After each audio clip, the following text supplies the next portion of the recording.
चलिए आज की सुनवाई पे बात करते हैं 69,000 शिक्षक भर्ती की। तो देखिए 69,000 शिक्षक भर्ती में जो है सरकार ने जो है 520 पन्नों का जो है जवाब दिया था, हलफनामा जो है दिया था। और इसमें आगे क्या होने वाला है और उसके बाद जो है 3-4 पन्नों का जो सम्मेशन जो है कल घुस दिया था। तो आज की सुनवाई में क्या हुआ, तो पूरी खबर को जो है हम कवर करने वाले हैं। देखिए आज जो है सुप्रीम कोर्ट में काफी जो है तीखी बहस हुई थी।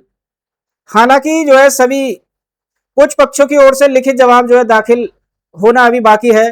कोर्ट ने उन्हें जल्द से जल्द अपना पक्ष जो है रखने के लिए निर्देश दिए गए हैं और इसकी जो है सुनवाई अगले हफ्ते यानी नेक्स्ट वीक में जो है मंगलवार से शुक्रवार को जो है लगातार जो है सुनवाई होने वाली है। तो देखिए सरकार का तो जो पुराने स्टैंड में क्या कहा था सरकार ने, तो सरकार ने जो है पुराने स्टैंड में कहा था कि नई मेरिट लिस्ट जो है तैयार की जाएगी और उसमें लगभग 4,946 रिक्त पदों को उन अभ्यर्थियों के लिए रखा जाएगा जिन्होंने पहले से किसी कारणवश जो है ज्वाइन नहीं किया था।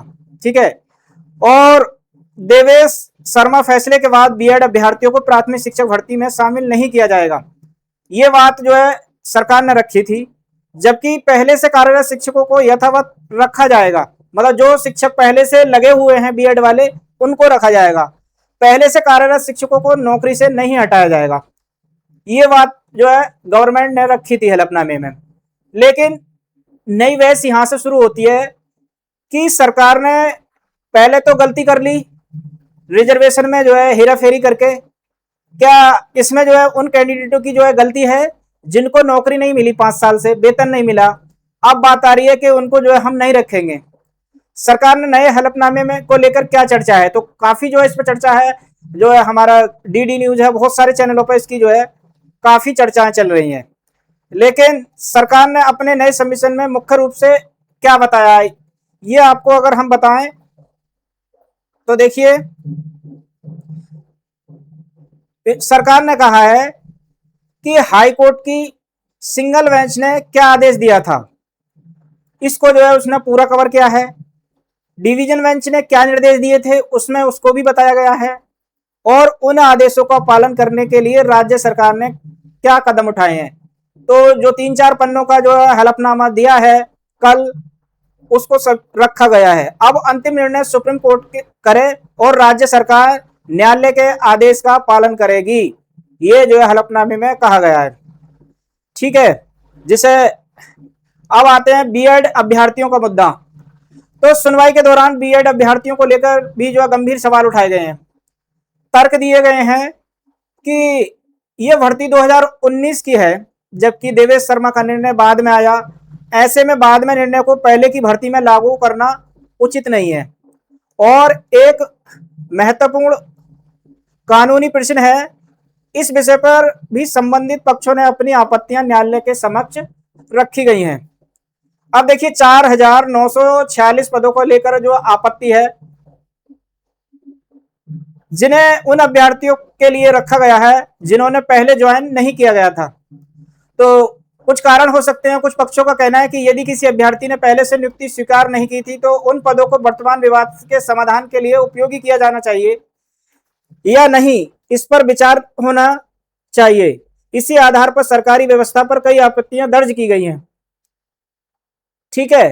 तो जो कैंडिडेटों ने जो किसी कारणवश जो है ज्वाइन नहीं करा, तो उन पदों को जो है लेस करके तब नीचे के कैंडिडेटों को जो है इसमें रखना चाहिए, लेकिन सरकार ऐसा नहीं कर रही है।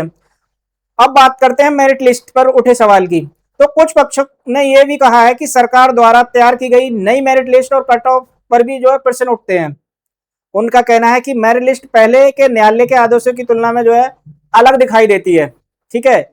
और इसकी न्यायिक समीक्षा जो है आवश्यक है और सभी आपत्तियां लिखित रूप में एक सुप्रीम कोर्ट के समक्ष जो प्रस्तुत कर दी गई हैं।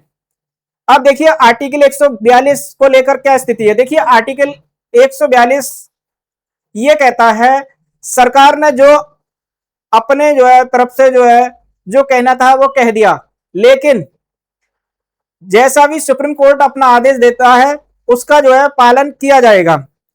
ठीक है। तो इसकी जो चर्चा जो चल रही है बहुत ज्यादा चल रही। तो सरल भाषा में समझे तो आर्टिकल 142 के तहत सुप्रीम कोर्ट पूर्ण न्याय, कंप्लीट जस्टिस सुनिश्चित करने के लिए विशेष आदेश दे सकता है, क्योंकि जो है इसमें गवर्नमेंट जो है लपेटा लपाटी कर रही है और पूरी तरीके से जो है लिस्ट को जो है जारी नहीं कर रही है। सरकार ने न्यायालय से कहा है कि हमने अपनी ओर से उपलब्ध विकल्प जो प्रस्तुत कर दिए हैं, अब जो है सुप्रीम कोर्ट जैसा उचित समझे वैसा अंतिम आदेश दे और राज्य सरकार न्यायालय के आदेश का जो है पालन करेगी। क्या केवल याचिकाकर्ताओं को भी लाभ मिलेगा? तो देखिए इस प्रश्न पर जो है सबसे पहले बात जो आती है, याचिकाकर्ताओं को लाभ भी मिलेगा। देखिए कुछ कैंडिडेट ऐसे भी हो सकते हैं जो मेरिट के दायरे में ना आए हों और याची बने हों, तो उनके लिए क्या हो सकता है, सबसे पहले जो मेरिट बनेगी उनको ज्वाइनिंग दी जाएगी और उसके बाद जो ये सोचा जा सकता है कि ये सुप्रीम कोर्ट का ऑर्डर है, इसके आधार पर इनको ज्वाइनिंग दी जा सकती है। तो आगे क्या होगा? तो आज की सुनवाई के बाद कोर्ट ने संकेत दिया है कि यदि सभी पक्ष किसी साझा समाधान पर सहमत होते हैं तो न्यायालय उस पर जो है विचार कर सकता है। यदि सहमति बनती है तो सुप्रीम कोर्ट के सभी कानूनी पहलुओं पर सुनवाई जारी रखेगा और उसके बाद जो है अंतिम निर्णय देगा। और ये अगले सप्ताह जो है मंगलवार से और शुक्रवार तक जो है इसकी कंटिन्यू जो है सुनवाई होगी। हो सकता है इन्हीं दिनों में जो है इसको जो है फाइनल जो है निपटा दिया जाए और अंतिम फैसला जो है आ जाए।